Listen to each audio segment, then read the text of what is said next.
दोस्तों, आज हम उत्तर प्रदेश जिले के सबसे प्राचीन शहर सोनभद्र में स्थित कैमूर पहाड़ियों के ऊपर विजयगढ़ किले पर हैं।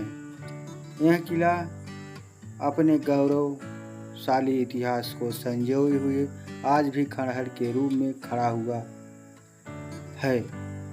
यह किला कहा जाता है कि जादुई किला है। तिलिस्मी दुनिया के बड़े बड़े जादूगर यहाँ आकर घोर तपस्या करते हैं। यह किला तब प्रसिद्धि में आया जब देवकीनंदन खत्री द्वारा रचित उपन्यास चंद्रकांता का टीवी सीरियल चंद्रकांता आया। तब इसकी प्रसिद्धि बहुत जोरों शोरों से हुई। लोग इसको जानने के लिए लालायित रहते थे। इस किले का निर्माण महाभारत काल के समय में राजा बाणासुर ने करवाया था। उसके बाद इस किले का निर्माण कहा जाता है कि 5वीं सदी में कोल राजाओं द्वारा किया गया। बाद में यह किला अघोरी बड़हर के चंदेल राजाओं के अधीन आ गया। बाद में शेषासुरी, फिर बलवंत और तमाम राजाओं ने इस किले पर शासन किया। बाद में काशी नरेश चेत सिंह के भी अधीन यह किला रहा।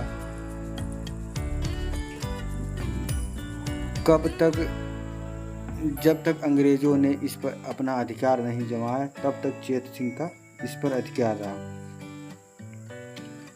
राजा चेत सिंह की कहानी भी बहुत बड़ी लंबी है। इस किले की प्राचीर पर हम खड़े होकर यहाँ के दृश्यों को देख सकते हैं। यहाँ के प्राकृतिक वातावरण, इस किले की विशालता, इस किले की दीवार की मोटाई लगभग 6 फीट चौड़ी है, जिस पे कभी यहाँ के सेनापति अक्रूर अपने घोड़े को दौड़ाया करता था और इस महल का किले का निरीक्षण करता था। यहाँ से हम इस कैमूर वादियों का नज़ारा देख सकते हैं। यह किला अपने आप में जादुई है, रहस्यमयी है। यहाँ भी कई ऐसे सुरंगें हैं जहाँ आज भी लोग जाने से डरते हैं। इस किले में कई राजाओं ने अपना आधिपत्य शासन इस किले की प्राचीर से हम कैमूर माला पर्वत की शिखाओं को हम देख सकते हैं कि यहाँ की सुंदरता कैमूर की वादियों पर कितनी आच्छादित है। यहाँ का प्राकृतिक वातावरण आपको अनायास ही मनमोहित कर लेगा। आपको नैनीताल, अल्मोड़ा की सुंदरता इसके आगे फीका पड़ने लगेगा। यही सब खूबसूरतियों को देखते हुए यह किले का निर्माण किया गया था। कभी इन्हीं घने जंगलों में युद्ध भी हुआ करते थे। आप जम्मू कश्मीर की वादियाँ भी भूल जाएंगे जब कभी इस विजयगढ़ किले पर आप आएंगे तो। यहाँ की सुंदरता अपने आप में ही बहुत मनमोहक है। यहाँ की विशाल वादियाँ, चारों तरफ कैमूर माला पर्वत शिखा की यह छटा निहारते ही बनता है। जैसे बादल इन पहाड़ों पर आकर अपने सुंदर सलोने नयनों से अश्रुधारू की बारिश कर रहे हों। हम इन किले पर छोटे बड़े कई महल हैं जिसके बारे में हम आपको बताएंगे। कहा जाता है कि इस किले पर कभी चुनारगढ़ के राजा ने राजकुमारी चंद्रकांता को अपनी जादुई तिलिस्मी से कैद कर लिया था। उसने कई माह तक युद्ध करने के पश्चात राजकुमारी चंद्रकांता को इसी किले में कैद किया था, जहाँ से बाद में नवगढ़ के राजा वीरेंद्र सिंह ने रानी को तिलिस्मी जादू से छुटकारा दिलाया था। यह किला बहुत विशाल है। इस किले में इतने मजबूत पत्थरों का प्रयोग किया गया है जिसे कहा जाता है कि कई हाथियाँ लगने के बावजूद भी यह टूट नहीं सकता है। यहाँ की मुख्य दीवारें इतनी मजबूत बनाई गई हैं कि बड़ी से बड़ी विशाल सेना इस द्वार को तोड़ने में असफल हो जाती थी। इस किले की सुरक्षा के लिए मुख्य गेट पर कई छोटी बड़ी सैनिक टुकड़ियाँ रहा करती थी। यह वही स्थान है जहाँ सुरक्षा के लिए सैनिक हमेशा तैनात रहते थे। इस किले पर कई राजाओं ने राज्य किया। कहा जाता है कि यह किला अंग्रेजों के पहले बड़हर के चंदेल राजाओं के अधीन था। फिर बाद में शेरशाह सूरी बलवंत भी इस किले पर शासन किया। काशी नरेश चेत सिंह के आधिपत्य तक यह किला उन्हीं के पास था जब तक अंग्रेजों ने इस पर कब्जा नहीं किया। यह किला कई रहस्यों से भरा हुआ है। इस किले में कई अघोरी तांत्रिक लोग आकर अपनी तपस्या करते थे और अपनी सिद्ध मंत्रों द्वारा सिद्धियां प्राप्त करके अपने आधिपत्य को लोगों से मनवाने के लिए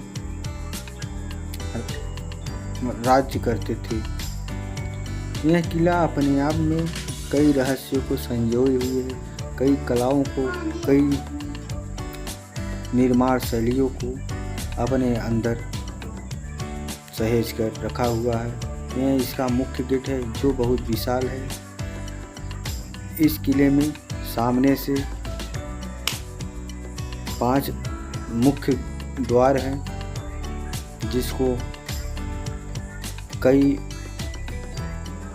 खंडों में बनाया गया है। यहाँ से जब हम नीचे देखेंगे तो कई छोटे बड़े आपको चट्टान दिखाई देंगे जो सुरंग नुमा है। इन सुरंगों के माध्यम से या कहें कि इन सुरंगों के अंदर लोग छिपा करते थे।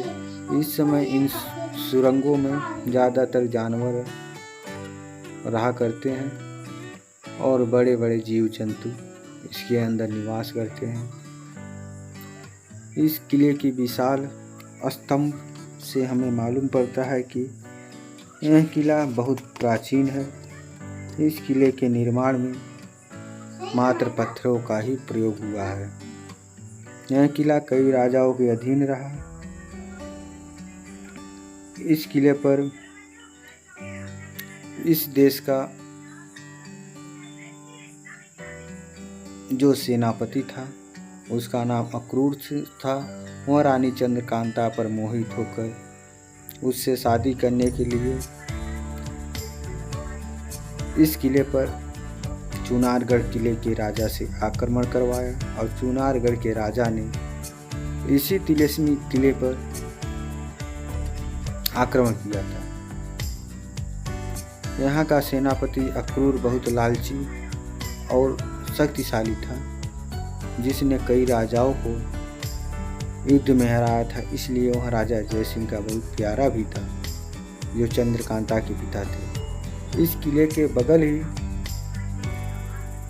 एक तालाब है। उस तालाब के बगल एक मजार है जिसे पीर बाबा शाह के नाम से जाना जाता है।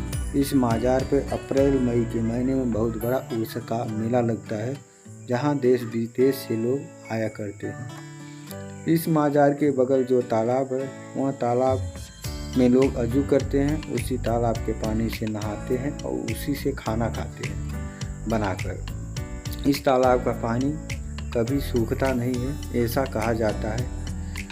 यह तालाब